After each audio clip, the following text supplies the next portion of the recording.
let's say we convinced you to go to your first contest. Now, what are some of the etiquettes that people should be aware of?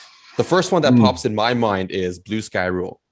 Oh, right? yeah. So Yeah. what blue sky rule means is if you're flying and someone else is flying near you, because you're always probably going to be flying in clumps, Right. then just make sure there's always a little bit of blue sky between you and your plane and someone else's plane. That way you would never cross paths and hit each other. Right. Mid-airs are avoidable, but they still happen. And they happen quite frequently, more than you would think. These little planes that hit each other in the air, and you're like, how does that happen? But it does happen. This guy is so big. Right. Like, yeah, but there's only so, the air, the lifting air, what we call a thermal, it's only so much of it in one place. It's not everywhere. Sometimes it is, but most of the time it's a very small column of air, and a lot of planes want to be in that same column.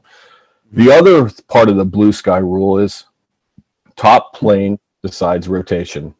So if there's a stack of planes and they're all circling, the top plane decides the rotation. And what that means is, so that if every plane is circling, one's doing clockwise, one's doing counterclockwise, if they do meet, they meet head on.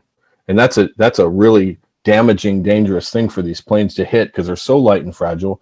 So the top plane decides rotation. If he's turning counterclockwise and you're right below him, you should be turning counterclockwise. That way you can keep on the other side of the circle, the 180-degree side of the circle, be in the same air, share the same lifting air, but have a smaller chance of hitting each other.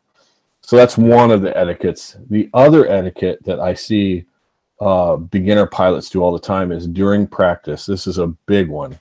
Is during practice when you're on the field, and if you're new or even if you're a seasoned veteran, try not to fly over the field during practice while people are launching, because there's no set time for someone to launch. So if you're just flying over the field coming towards yourself and you're flying over other pilots and someone launches, they launch straight into you. And it's happened so many times. I've seen so many people lose their planes because they were flying just, innocently over the field and someone launches right into. They call it SAMing it, like a SAM missile. But sidearm missile. Yeah, that's just an instant disaster. And so the best thing to do is like stay off, on the outskirts of the field and come in from the outside of the field. You'll never get launched into that way. The other thing is you will also, if you have a plane break when you launch, you will never launch it into somebody and hurt them. And that has happened too. I have broken many planes on launch, and there's been a few really close cases where I've almost hit somebody and it scared me. So if you launch out of the field and never towards the pits or the crowd where everybody's sitting, never launch straight at them. Always launch at an angle away from them if you can. And there's sometimes, and if you do have to launch at the pits, do it from the other side of the field. So if the plane was to crack up in the air or hit something, it wouldn't make it to the crowd. So, we want to be safe while we're doing this too. Right. So there's the other side of the SAM equation. Like if you're launching, it's nice to be able to just take a quick look around before you launch, know your surrounding. You got to be very, very aware in a DLG event because, as you said, everyone's coming in from all different directions, right? Everyone tries to launch into the wind. That's probably another unwritten rule that you should be doing. You should be launching into the wind, either for safety because everyone's launching in the same direction, or because of launch height. If you're launching into the wind, you're going to be launching higher. But quite often when you're coming in for landing, you might not be coming into the wind all the time. I mean, you would try to, because that leads you up to your launch, but sometimes you're simply not in the position to do so.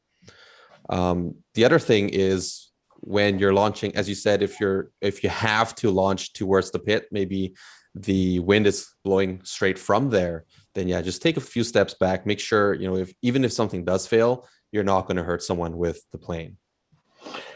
Yeah, it's really important. And it's an easy thing to do. It just comes with time. Actually, usually the worst way to learn it is to learn it the hard way. And that's how everybody learns. And I've learned it the hard way. And I know you have too.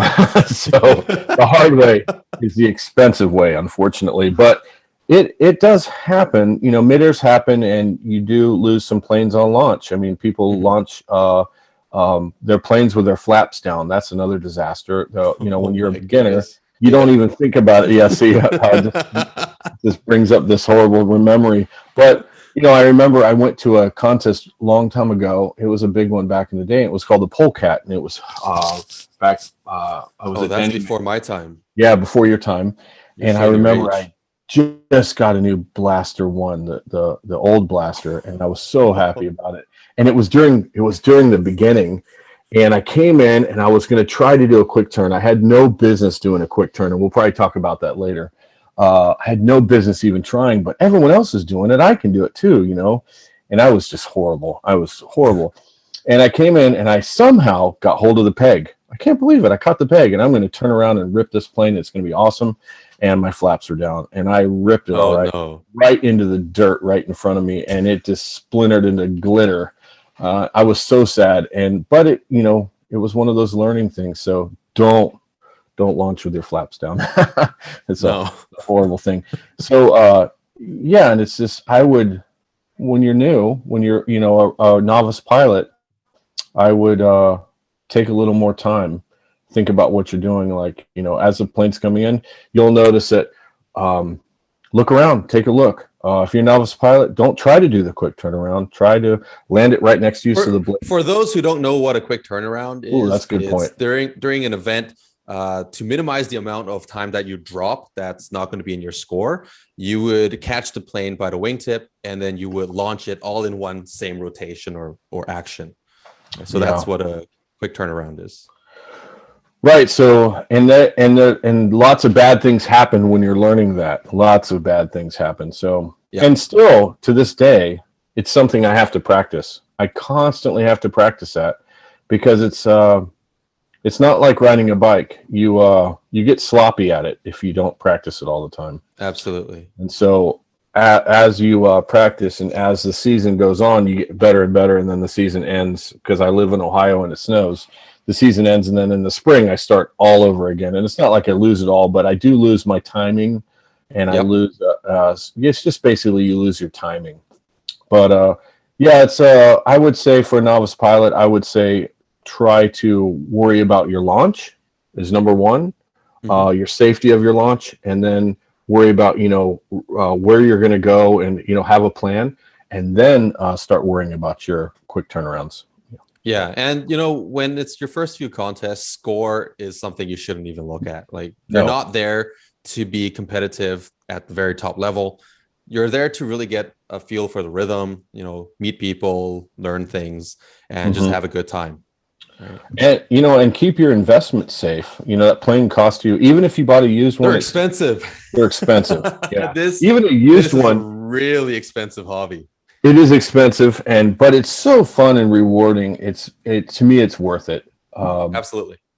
I would think, yeah, it's worth it. So your first contest, just to kind of wrap that up, first contest, number one thing I would say would be watch and listen, ask a lot of questions. Never be too bashful to ask, because there's going to be a lot of people, and they all think they're the best. That's who we are. So, Gavin thinks he's the best, but right. I'm pretty sure I beat him the last time we flew together. They can't.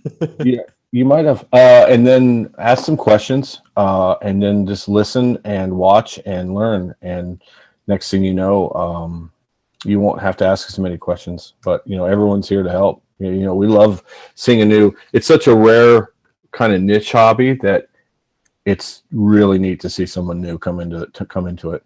As excited. Absolutely. Just don't be afraid to ask questions. No, right? don't.